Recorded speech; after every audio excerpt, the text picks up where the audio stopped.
बात मान भी लें तो कबूल नहीं करेंगे, क्योंकि मानने से उनकी मुश्किल आ जाएगी। उसके बारे में भी हल्का सा एक साइड पे मैं बात आपके सामने मैं रख दूँ। हम जब सीरत की बात करते हैं तो हम एक रूहानी स्ट्रगल की बात कर रहे होते हैं, ईमान और कुफर की आपस में जंग हो रही है, लेकिन उसमें और तह भी हैं और लेयर्स भी हैं। एक और लेयर समझ लें, मुशरिकून ने अपने हमारे काबे के इर्द गिर्द बुत लगाए हुए थे, आप सबको इल्म होगा, लेकिन वो बुत उनके लोकल नहीं थे। मुख्तलिफ कबाइल हैं अरब के, और सब तमाम मुख्तलिफ कबाइल के बुत वहाँ जमा हैं, मक्के में जमा हैं।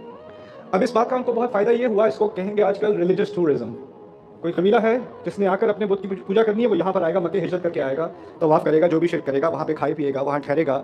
उसकी सारी इकॉनमी का फ़ायदा किसको हो रहा है? मक्के वालों को हो रहा है। दूसरा इसका फ़ायदा यह है कि अगर आप कहीं सफ़र पे जाते हो तो बाकी सारे कबीले एक दूसरे को लूटते रहते हैं, लेकिन अगर आप सफ़र पे निकलोगे तो बाकी कबीले कहेंगे अगर इन पे हमला किया तो ये जब वापस घर जाएंगे तो हमारा बुत तोड़ देंगे।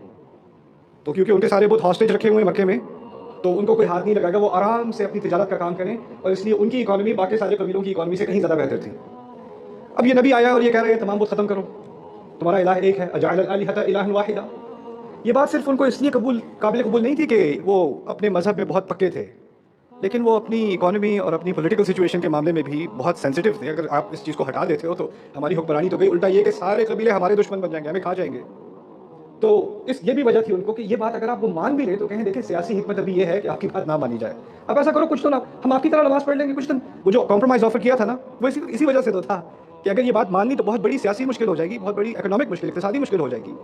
तो खैर अल्लाह ने भी कह दिया कबूर अलल मुशरिकीन मा तदऊहुम इलैहि, और अल्लाह जिनको चाहता है अपनी तरफ बुला लेता है। जो जिनको चाहता है अपनी तरफ बुला लेता है वो सियासतदानों में से तो होंगे नहीं, इन्फ्लुएंसर्स में तो होंगे नहीं, उनकी तो जेब कट जाएगी, उनका तो सारा माल खत्म हो जाएगा। तो जो फ़कीर हैं, जो गुलाम हैं, जो असीर, वो साहबा, वो इस्लाम अक्सरियत में वही शुरू करेंगे। उनकी तरफ अल्लाह ने इशारा किया और कहा यही आपके लिए काफ़ी है।